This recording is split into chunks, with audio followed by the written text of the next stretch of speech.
Future English reading में आपका स्वागत है। आज हम past perfect tense type number 1 और 2। देखिए, इसका एक्टिव वॉइस में पहचान होता है subject plus had plus V3 plus object plus complement. दूसरा है subject plus had plus not plus V3 plus object plus complement.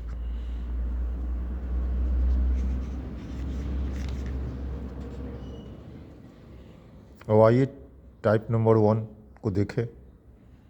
देखिए, सबसे पहले हमें ये जानना होगा कि जितने भी तरह का सब्जेक्ट हो, सब्जेक्ट चाहे वो सिंगुलर हो या प्लूरल हो, उन सबों के साथ हैड का ही प्रयोग होता है इस टेंस में, और V3 का।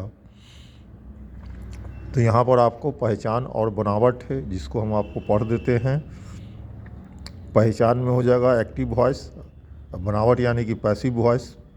Subject plus had plus V3 plus object plus complement. जब इसका हम लोग पैसिव वॉइस में बनाएंगे तो पहले ऑब्जेक्ट हो जाएगा, फिर हैड हो जाएगा, प्लस इस टेंस के अनुसार बीन का प्रयोग होगा, V3 complement plus by plus S. तो आइए देखते हैं एक सेंटेंस को यहाँ पर बनाकर हम दिखाते हैं, आपको समझने का प्रयास करेंगे। ही had eaten a mango at noon. तो यहाँ पर ही जो है आपका सब्जेक्ट है, हैड वर्ब है, ईटेन V3 फॉर्म में है, ए मैंगो ऑब्जेक्ट हो गया, एट नून यहाँ पर ये कॉम्प्लीमेंट है। तो हम आपको बता चुके हैं कि वर्ब के बाद जो वर्ड रहता है वही ऑब्जेक्ट होता है। तो यहाँ पर अंतिम वर्ब आपका ईटेन है और उसके बाद जो वर्ड ए मैंगो लिखा गया है वो ऑब्जेक्ट है। इसको हम लोग आगे कर लिए, और इसमें आपको सहायक क्रिया के साथ सिंगुलर प्लूरल का कोई झंझट नहीं है, सभी के साथ हैड का प्रयोग होगा, हैड लगा दिया गया। उसके बाद इस टेंस के नियम के अनुसार बीन का प्रयोग किया गया। उसके बाद V3 शब्द ईटेन का ईटेन, इसमें आपको V3 का भी प्रॉब्लम नहीं होगा, क्योंकि जो क्वेश्चन में V3 रहता है वही आंसर में भी V3 लिखा जाएगा। एट नून, उसके बाद अकॉर्डिंग टू वॉइस बाई का प्रयोग हुआ, और ही आगे से पीछे आया तो हिम बन गया। तो अब यहाँ पर कुछ क्वेश्चंस दिए गए, उसे आप बना लीजिएगा। Change into passive voice. They had built a house, Ram had written many letters yesterday, he had cut his finger with a knife. उसके बाद he had eaten many things, Raju had taught me English yesterday. अब आइए type number हम लोग 2 के बारे में पढ़ेंगे।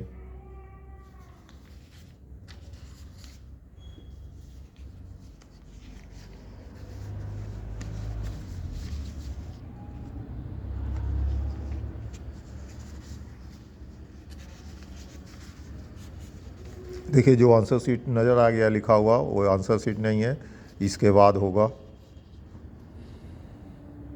अब आइए वॉइस नंबर टाइप नंबर 2। देखिए, ये इसको हम लोग इसमें नॉट का प्रयोग है, जैसे टाइप नंबर 1 को बनाए वैसे ही इसमें बनाना पड़ेगा। बस अंतर ये है कि इसमें हैड के बाद कोई एक्टिव वॉइस में भी नॉट का प्रयोग किया गया है, और पैसिव वॉइस में भी हम लोग हैड के बाद नॉट का प्रयोग करेंगे। बाकी जो कुछ जैसे ऑब्जेक्ट को सब्जेक्ट बनाना, सब्जेक्ट को ऑब्जेक्ट बनाना, वो क्रिया की पुनरावृत्ति इस वाक्य में भी, इस टाइप में भी हम लोग करेंगे।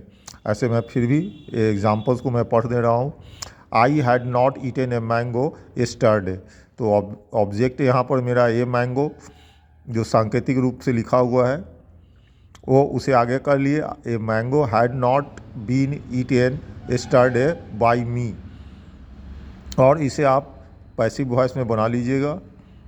और इन दोनों टाइप का आंसर इसी वीडियो में आपको दिया हुआ है। आंसर शीट जो पहले गलती से लिखा हुआ दिखा गया था वो पन्ना फिर आएगा, तो उसके बाद आपको आंसर नज़र आएगा।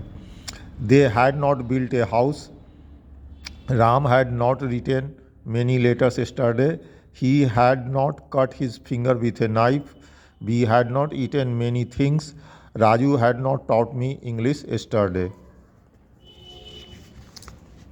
अब इसके बाद मैं दोनों टाइपों का आंसर मैं पढ़ दूंगा, आप बनाने के बाद मिला लीजिएगा। और अगर आपको अंग्रेजी सीखना है या वॉइस सीखना है तो आप मेरा voice know the fact section का वीडियो को आप अवश्य देखिए। उससे आपको ट्रांसलेशन में भी, स्पोकन में भी बहुत ज़्यादा मदद आएगा। आप एक बार उस वीडियो को पढ़ कर देखें।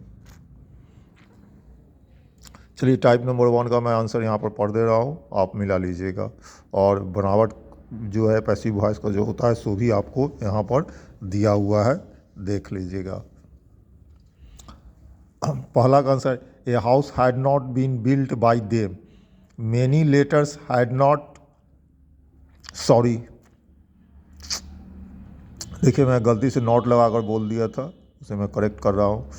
ए house had been built by them, many letters had been written yesterday by Ram, his finger had been cut with a knife by him, many things had been eaten by us। उसके बाद I had been taught English yesterday by Raju, या English had been taught me yesterday by Raju। देखिए 5वां question का answer 2 तरह से लिखा जा सकता है, आपको जो सुविधा हो वो आप कर सकते हैं। प्रश्न में 2 ऑब्जेक्ट जब दिया हो रहता है तो किसी एक ऑब्जेक्ट को आगे करके हम लोग वॉइस बनाते हैं। अब आइए टाइप नंबर 2 का आंसर मैं पढ़ दे रहा हूँ। A house had not been built by them, many letters had not been written yesterday by Ram, his finger had not been cut with a knife, many things had not been eaten by us, I had not been taught English yesterday by Raju, English had not been taught me yesterday by Raju। अब ये video समाप्त हुआ। अगर आपको video अच्छा लगा तो like, share, subscribe, comment करने का प्रयास करें। और जो विद्यार्थी वॉइस सीखने के इच्छुक है उन्हें मेरे चैनल के बारे में बताएं। यहाँ वॉइस का हर टाइप मिलेगा। धन्यवाद।